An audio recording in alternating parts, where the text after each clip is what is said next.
오늘 하나님이 예스할 때 예스라고 할 수 있는 마음이라는 제목으로 우리 이 시간 함께 은혜 나누기를 원합니다.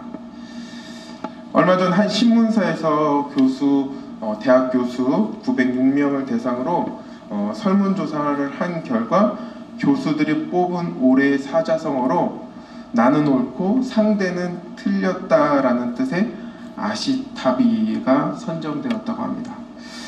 아시타비는 내로남불을 한문으로 옮긴 신조어인데요. 올 한 해 우리 사회가 곳곳에서 발생한 이중잣대가 이번 설문조사 결과에 반영된 것으로 보인다고 신문은 이야기하였습니다. 사랑하는 성도 여러분, 우리는 이 이야기를 들으면서 나와는 상관없는 말이라 생각하고 있진 않으신가요? 대부분 우리는 아니다라고 생각할 것입니다. 그러나 성경은 우리 인간, 아니 하나님께 택함받은 또한 우리 신자들에게 오늘 본문에서 나오는 요나를 통해 신자의 문제점을 지적하고 있습니다. 어떠한 문제일까요? 오늘 본문은 하나님이 요나에게 제약의 도시 니느웨 성으로 가서 하나님의 말씀을 전하시라고 명령하십니다. 요나는 하나님의 명령이 무엇인지도 분명히 알고 있었을 것입니다. 그러나 요나가 해야 할 일을 분명히 알고 있었음에도 불구하고 그는 그 명령에 불복종하고 다시스로 발걸음을 옮겼습니다. 그는 하나님을 믿지 않는 불신자도 아니었습니다. 이제 믿은 지 얼마 되지도 않는 초신자도 아니었습니다. 하나님의 말씀을 깊이 이해하는 선지자였습니다. 선지자는 어떤 자입니까? 하나님께서 말씀하시면 그것을 목숨을 걸고 순종해야 하는 자리였습니다. 그러나 요나는 하나님을 향해 거절이라는 자유로움을 보이고 있습니다. 요나가 하나님의 말씀을 거부하고 불순종하는 모습을 보이는 것에 우리는 너무나도 익숙해합니다. 왜냐하면요, 하나님께서 불순종하는 인간의 모습을 우리는 너무 익숙하게 우리 모습 가운데 찾아볼 수 있기 때문입니다. 마치 하나님의 명령을 거역할 수 있는 자유함이 인간에게, 특히 신자에게 주어진 것처럼 말입니다. 그러므로 신자는 하나님께서 자신의 생각과 기도에 응답하시면 감사하는 마음을 가지나 하나님께서 신자에게 불편한 것을 혹 요구하신다면 신자는 어느새 하나님의 명령을 거절하는 마음의 태도를 보입니다. 즉 아시타비라는 또는 내로남불에 어울리는 모습으로 신자는 자신의 마음대로 자신의 좋음과 싫음, 맞음과 틀림, 그리고 구원받아야 할 자와 그렇지 못한 자를 자신의 마음속에서 구별하면서 말입니다. 그러면서 자신의 자유의사에 따른 결정이 마치 하나님의 원하심이라 생각하며 자신의 뜻대로 마음대로 살아가고 합니다. 하나님은 여전히 요나서에 말씀하신 것처럼 가라 명령하십니다. 전하라 라고 말씀합니다. 또한 하나님의 선함으로 살아가라 말합니다. 그러나 우리의 신자의 모습은 하나님의 말씀과는 정반대로 살아갑니다. 그러면서 그렇게 살아가지 못하는 사람들을 향하여 또한 손가락질하는 부족한 모습을 보이기도 합니다. 그렇다면 하나님께서 이 요나의 말씀을 통하여, 요나서의 말씀을 통하여 우리의 신자의 잘못된 마음이 무엇인지 우리가 이 시간 함께 나누길 원합니다. 오늘 본문이 주시는 두 가지 영적 교훈이 있는데요. 두 가지 영적 교훈이 무엇인지 함께 살펴보고 함께 은혜 나누길 원합니다. 우리의 그릇된 마음을 하나님은 어떻게 고쳐주실까요? 그 첫 번째 영적 교훈은 하나님께서는 우리 스스로 마음을 정리할 수 있도록 또한 고칠 수 있도록 기회를 주신다는 것입니다. 아이들과 그림을 함께 그리다 보면 정말 이해할 수 없는 그림을 그려놓고는 그것이 맞다라고 고집 피우는 아이들을 볼 때가 있습니다. 예를 들어서 강아지를 그렸다고 하면서 아빠인 제게 신나게 가져와서 보여줍니다. 그런데 그림을 보면요, 전혀 강아지같이 보이지 않습니다. 그래서 아빠인 제가 이거는 강아지가 아닌 것 같은데, 그러면 아이는 금세 싫은 표정을 지으면서 이것이 강아지라고 이야기합니다. 잘 가르쳐줘야겠다는 생각으로 핸드폰에 사진을 보여주면서 이게 강아지야. 강아지는 꼬리도 있고 털도 복실복실하고 눈도 크고 입도 길쭉하게 나와 있어. 이렇게 이야기하면요, 아이는 금세 이해하는 것이 아니라 자신의 그림을 보여주면서 여전히 자신이 그린 그림이 강아지라고 우깁니다. 끝내는 울음까지 터뜨리는 아이를 보곤 합니다. 저는 어쩔 수 없이 아이의 마음을 위로해 주기 위해서 맞아, 너가 그린 그림이 강아지야. 너무 잘 그렸다 라고 칭찬까지 합니다. 그럼 아이는요, 너무나 좋아하며 금세 울음을 그치고 자신이 그린 그림을 자기 형제들 그리고 엄마에게 가져가 자랑하기 시작합니다. 아마도 아이는 강아지 사진을 보면서 자신이 그린 그림과는 다르다는 것을 알았을 것입니다. 그러나 그 어린이 마음속에는 자신이 그린 그림이 강아지가 아니다라는 것을 용납되지 않았을 것입니다. 왜냐하면 자신이 생각한 것, 자신이 그린 것이 아마도 정답이라고 생각하고 있었기 때문일 것입니다. 그러나 이런 잘못된 마음이 꼭 어린아이에게만 있는 마음일까요? 아마도 그렇지 않을 것입니다. 어쩌면 우리 마음 가운데에도 이 어린아이보다 더 큰, 아주 깊고 넓은 잘못된 마음을 소유하고 있을지도 모릅니다. 왜냐하면 우리는 어린이보다 더 많은 인생을 살았기 때문입니다. 지금까지 우리가 살아오면서 수없이 보고 배운 모든 것들이 우리 마음을 굳게 하고 생각을 굳게 했을 것입니다. 그런 요나에게 하나님은 아수르의 수도인 니느웨로 가서 하나님의 심판의 메시지를 전하라고 말씀합니다. 당시에 이스라엘과 아수르는 칼을 마주하는 적대 국가였습니다. 아수르가 죽어야 이스라엘이 살아가는 절박한 상황이었습니다. 또한 요나가 활동하는 북이스라엘의 상황이 보면요, 남북이 갈라진 후 북이스라엘의 여로보암 2세가 통치하면서 경제적으로나 군사적으로나 엄청난 능력을 지니게 될 때였습니다.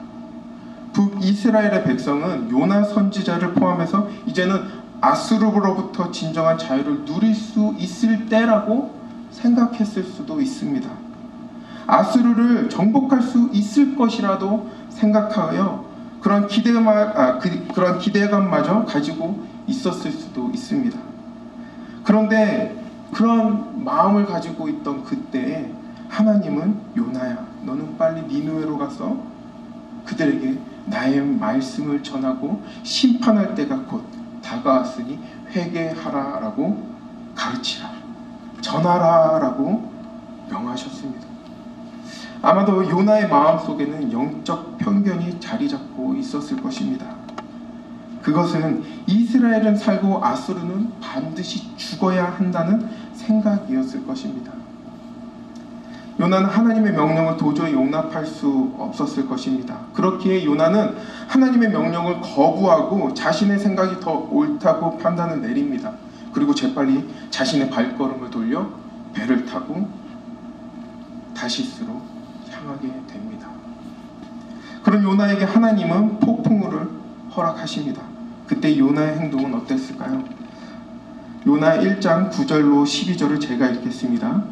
그가 대답하되 나는 히브리 사람이요 바다와 육지를 지으신 하늘의 하나님 여호와를 경외하는 자로라 하고, 자기가 여호와의 얼굴을 피함인 줄을 그들에게 말하였으므로 우리가 알고 심히 두려워하여 이르되 네가 어찌하여 그렇게 행하였느냐 하니라. 바다가 점점 흉흉한지라 우리가 그에게 이르되 우리가 너를 어떻게 하여야 바다가 우리를 위하여 잔잔하겠느냐 하니. 요나는 왜 이런 폭풍우가 자신에게 왔는지 확실히 알고 있었습니다. 그리고 요나가 지금 무엇을 해야 하는지도 분명히 알고 있었습니다. 무엇일까요? 바로 하나님께 무릎 꿇고 진정으로 회개하며 니느웨로 가겠다라고 고백하는 것이었습니다. 그러나 요나는 하나님의 생각과는 정반대로 행동합니다. 12절에 나를 들어 바다에 던지라라고 말합니다. 이 구절의 의미를 보면 하나님, 저는 하나님의 명령을 따를 수 없습니다. 차라리 죽겠습니다. 어떻게 아수르가 구원받을 수 있는 것을 제 두 눈으로 볼 수 있습니까? 눈에 흙이 들어가도 그 꼴은 볼 수 없습니다. 아니, 도저히 하나님의 명령하신 그 명령을 따를 수 없을 뿐만 아니라 하나님의 마음을 이해할 수 없습니다. 차라리 죽겠습니다 라고 행동을 취한 것입니다. 그러나 하나님은 계속해서 요나가 잘못된 마음을 고칠 수 있는 기회를 허락하십니다. 바로 커다란 물고기를 사용해 물속에 빠진 요나를 구한 것이죠. 그 요나는 물고기 뱃속에서 3일 밤낮을 기도하며 고민합니다. 그리고 그는 이렇게 하나님께 고백합니다. 요나서 2장 6절입니다. 제가 읽겠습니다. 내가 산의 뿌리까지 내려갔사오며 땅이 그 빗장으로 나를 오랫도록 막았사오나 나의 하나님 여호와께서 주께서 내 생명을 구덩이에서 건지셨나이다. 내가 산의 뿌리까지 내려갔사오며 마치 하나님의 뜻을 이해하고 따를 것을 고백하는 것 같습니다. 하지만 우리는 잘 알듯이 그는 여전히 자신의 생각을 돌리지 않습니다. 요나서 3장 2절로 4절입니다. 일어나 저 큰 성읍 니느웨로 가서 내가 내게 명한 바를 그들에게 선포하라 하신지라. 요나가 여호와의 말씀대로 일어나서 니느웨로 가니라. 니느웨는 사흘 동안 걸을 만큼 하나님 앞에 큰 성읍이더라. 요나가 그 성읍에 들어가서 하루 동안 다니며 외쳐 이르되 40일이 지나면 니느웨가 무너지리라 하였더라. 여전히 요나는 자신의 잘못된 마음을 돌이키길 원하는 하나님의 그 마음을 깨닫지 못하고 있습니다. 그의 잘못된 마음을 바꾸지 않고 있는 것입니다. 당시 시대는 성의 안쪽으로만 들어가야 성의 백성들을 만날 수 있었습니다. 또한 니느웨라는 성은 3일 동안 밤낮을 가리지 않고 돌아다녀야만 할 정도로 성이 매우 컸습니다. 그러나 요나는 어떻게 했습니까? 오직 하루 동안만 성에 들어가 보지도 않았습니다. 성 앞에서 회개하라, 때가 가까웠다라고 하루만 소리쳤다는 것입니다. 그리고 그렇게 소리치고 재빨리 성에서 빠져나가 버립니다. 그렇게 니느웨 성의 모든 사람이 요나의 메시지를 들을 수 없었습니다. 그리고 요나는 자신이 전한 하나님의 말씀을 듣고 회개하는 이방인들을 볼 수 없었습니다. 왜냐하면요, 그들은 반드시 지옥에 가야 할 존재들이었기 때문입니다.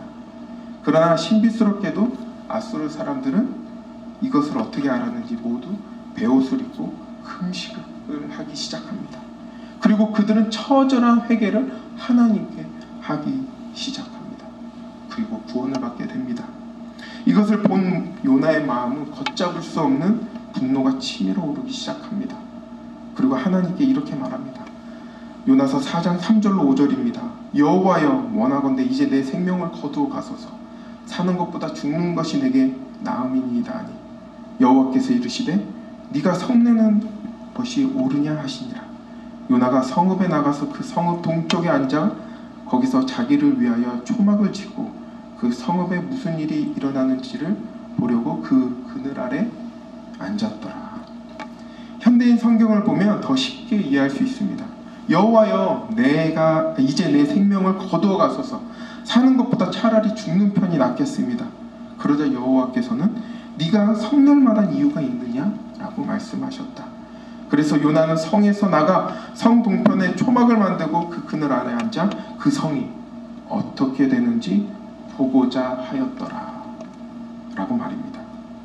하나님께서는 요나에게 바다의 폭풍을 주셔도 물고기 뱃속에 3일 동안 있으며 굶게 해도, 또한 기도 중에 산의 뿌리까지 내려가는 두려움에 사로잡힌다 하는 요나의 잘못된 마음이 고쳐지길 간절히 원하셨습니다. 그렇게 오늘 본문의 요나의 모습은 통해 잘못된 마음 또한 신앙생활하는 신자에게 이 모습이 바라보아야 될 줄 믿습니다. 하나님께서는 우리 신자의 잘못된 마음을 고치고 온전히 하나님의 뜻에 맞는 삶을 살아라. 그리고 마음대로 자유롭게 판단하거나 너가 결론을 짓지 말라고 말씀하고 가르칩니다. 뿐만 아니라 지속적으로 우리에게 기회를 주시고 잘못된 마음을 고칠 수 있는 기회를 계속해서 주시는 하나님을 우리는 체험한 줄 압니다. 사랑하는 성도 여러분, 혹시 우리도 요나와 똑같은 신앙생활을 하고 있진 않는지 우리의 모습을 되돌아보길 원합니다. 요나처럼 내 마음에 나름대로 정답을 가지고 모든 것을 판단하고 있지는 않는지, 심지어는 하나님의 마음까지도 판단하고 신앙생활하고 있진 않는지 이 시간 돌아보길 원합니다. 일반적으로 우리는 교회를 다닌 지 오래됐다는 한 가지 이유로 내 주변에 전도할 사람이 없다라고 말합니다. 아니, 내 주변에는 온통 예수님을 믿는 사람들만 있어서 복음을 전할 수 없다라고 말합니다. 어떻게 보면 맞는 말입니다. 왜냐하면 예수님을 믿다 보면 세상의 친구와 관계했던 모든 사람들이 떠나고 교회에서 함께 신앙생활을 하는 사람들만 내 주위에 남기 때문입니다. 그러나 우리는 늘 전도하라고 하신 명령을 알고 있습니다. 그렇게 우리는 일반적으로 전도의 대상을 둘로 나누습니다. 하나는 내가 알고 있는 사람들, 또 다른 하나는 불특정 다수의 사람들입니다. 그러나 하나님은 오늘 요나서를 통해 전도의 대상이 하나 더 있음을 말씀해 주고 있습니다. 그 대상이 누구일까요? 바로 원수들에게도 복음을 전하라고 요구하시는 것입니다. 쉽게 말해서 결코 구원받을 수 없는 죄까지 짓는 자들, 내 인생을 힘들고 어렵게 하는 사람들에게, 또한 저는 결코 천국에 갈 수 없다라고 행하는 사람들까지도 우리는 나아가서 전해야 한다는 것입니다. 하나님께서는 말씀을 통해 아무리 잘못을 지적하셔도 친히 초월적인 능력으로 나타나셔서 우리는 여전히 귀와 눈을 막은 채 하나님은 틀렸습니다, 하나님이 예스할 때 나는 여전히 노라고 말하며 신앙생활을 하고 있습니다. 어리석은 모습을 보이고 있습니다. 그 모습을 누가 좋아할까요? 바로 사단이 원하며 그것을 통해 하나님과 멀어지게 된다는 것입니다. 사랑하는 성도 여러분, 자신만 옳고 하나님과 다른 사람들은 틀리다라는 마음은 결코 하나님의 일을, 또한 예수 그리스도의 모습을 닮아갈 수 없음을 고백하는 우리들 되길 원합니다. 그리고 그 마음이 변해야만이 온전히 신자로 살아갈 수 있는 것입니다. 그러한 모습이 우리 가운데 넘쳐나길 주님의 이름으로 축원합니다. 오늘 본문이 주시는 두 번째 영적 교훈은 하나님의 놀라운 은혜를 잊어버려서는 안 된다는 것입니다. 제가 이제 목사 안수 받은 지 1년이 되었습니다. 작년 목사 안수를 받으며 감사하며 한국과 미국에 있는 지인들에게 목회자의 길에 들어서는 저를 위해 기도해 달라 요청하게 되었습니다. 그렇게 지인들과 텍스트를 주고받던 중에 친한 대학 후배 하나가 웃으며 이렇게 이야기합니다. 형이 목사님 되신다니 왜 제가 시험에 들죠? 라는 말이었습니다. 그 후배는 예전에 제 모습이 생각이 나서 장난삼아 한 이야기지만 저는 그때 어디 뒷구멍이라도 찾아 들어가고 싶을 정도로 창피함을 느꼈습니다. 그러면서 예전에 그런 모습을 했던 제 모습을 기억하며 하나님께 이런 저도 주의 종이 될 수 있을까요?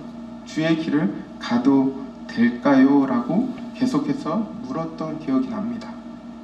그런데 감사하게도 하나님의 놀라우신 은혜로 목회자의 길을 걷고 있습니다. 하나님께서 아마도 그때 모습이 부끄러워 주저앉히셨다면 지금의 저는 있을 수 없을 것입니다. 하지만 그때의 이역은 기억하지 못한 채 혹 뉴스나 SNS를 보면서 잘못하는 자들, 죄를 짓는 자들을 향하여 하나님, 죄는 안 돼요. 하나님, 이것은 잘못된 것입니다. 제가 생각하는 저 사람은 도저히 인간 말모입니다. 라며 그들을 향해 정죄하는 내 모습을 보곤 합니다. 이처럼 우리가 가지고 있는 잘못된 마음이 다른 사람들을 죽이는 도구로 사용되고 있을지도 모른다는 생각을 하니 또한 이 말씀을 보면서 참으로 은혜를 받았습니다. 많은 사람들이 교회에 와서 참된 위로와 안식을 얻고 싶어 합니다. 그러나 우리가 가지고 있는 마음의 편견이 두렵기에 이곳에 오지 못한 채 교회 밖을 떠도는 사람들도 있을 것입니다. 그뿐 아니라 믿는 사람들조차도 우리의 잘못된 마음과 신앙 자세로 인해 교회를 떠나버리게 할 수 있는 것입니다. 요즘 들어서 참으로 안타깝게 생각하는 것이 많은 교회들이, 아니 신자들이 교회가 탄압받고 있다고 생각한다는 것입니다. 저는 이것이 교회 탄압인지 아닌지 알 수 없습니다. 그러나 이것이 교회를 향한 탄압일지라도, 혹 이것이 교회를 향한 탄압이 아닐지라도 우리의 모습은, 우리의 신자의 모습은 묵묵히 기도하며 믿지 않는 자들을 위해 섬기고 하나님의 말씀을 온전히 전하는 것입니다. 거두시는 이는 하나님이시지 우리가 아니라는 것입니다. 세상과 각을 세우는 것이 하나님이 원하시는 것일까요? 세상과 원수되는 것이 우리 신자들에게 하나님이 진정으로 원하시는 모습일까요? 저는 이 말씀을 보면서 그렇지 않을 것이라 생각하였습니다. 그들과 같이 서로를 향해 손가락질하기보다는 예수 그리스도가 보이신 낮고 연약한 자들을 위해 섬기는 것이 진정 예수님이 원하시는 일이 아닌지, 하나님께서 요나를 보내 니느웨 사람들에게 회개하라고 한 모습이 아닌지 되돌아보길 원합니다. 사랑하는 성도 여러분, 우리가 하나님의 놀라우신 은혜를 경험했다면 우리 자신의 신앙생활을 스스로 돌아봐야 합니다. 하나님의 은혜는 모든 사람에게, 그리고 자격 없는 사람들에게 주어지는 선물임을 우리가 압니다. 단지 우리가 조금 먼저 받은 것뿐임을 기억하고 오직 하나님께 받은 은혜를 기억할 뿐만 아니라 감사하며 또한 우리의 잘못된 마음을 되돌아보고 고쳐나가길 원합니다. 잠언 19장 21절의 말씀을 보면 사람의 마음에는 많은 계획이 있어도 오직 여호와의 뜻만이 완전히 서리라 라고 가르칩니다. 사람의 마음은 많은 생각과 계획이 있습니다. 그러나 오직 완전히 서고 우리 삶 가운데 역사하는 것은 하나님의 뜻임을 우리가 기억하길 원합니다. 하나님께서 요나에게 말씀하시듯 우리에게 물으십니다. 네가 가지고 있는 잘못된 마음을 바꾸실 것이냐? 아니면 그대로 가지고 있을 것이냐? 어떠한 삶이 진정한 그리스도의 삶의 모습일까요? 여러분들은 어떠한 마음으로 살아가시겠습니까? 말씀을 맺고자 합니다. 사랑하는 성도 여러분, 하나님께서는 여전히 우리에게 잘못된 마음을 바꿀 수 있는 기회를 계속해서 우리 삶 가운데 제공해주고 계십니다. 그러나 여전히 넘어지고 쓰러져도 계속해서 기회를 주시는 이유는 우리가 진정한 하나님의 자녀가 되길 원하시기 때문입니다. 하나님이 예스할 때 노라고 이야기한다 할지라도 싫어하는 것이 아니라 계속해서 기회를 주시고 우리의 잘못된 마음을 되돌아보고 고쳐나가길 원하는 것이 하나님의 진정한 마음입니다. 그리고 내 마음이 완악해지고 하나님과 반대되는 마음이 들 때 받은 은혜를 하나님께서는 기억하길 원합니다. 하나님께서 예스하실 때 우리도 예스하는 오늘이 되길 주님의 이름으로 축원합니다. 그러한 도전으로 살아가는 우리들 될 수 있도록 주님의 이름으로 축원할 뿐만 아니라 기도하겠습니다. 이 시간 함께 기도하면서 마치길 원합니다. 두 가지를 위해서 기도할 텐데요. 하나는 3000시간 기도 목표를 가지고 온 교인이 하나님께 기도하고 있습니다. 단순히 3,000시간을 모으고 그 시간을 위해서 기도하는 것이 아니라 그 시간에 하나님과 진정한 또한 긴밀한 교제 나눌 수 있도록 함께 성도들을 위해서 기도하고요. 또한 이제 우리는 태신자, 또한 믿지 않는 자들, 또한 우리가 전도해야 될 대상자들을 위해서 우리가 말씀을 전하는 능력을 달라고 이 시간 기도하기를 원합니다.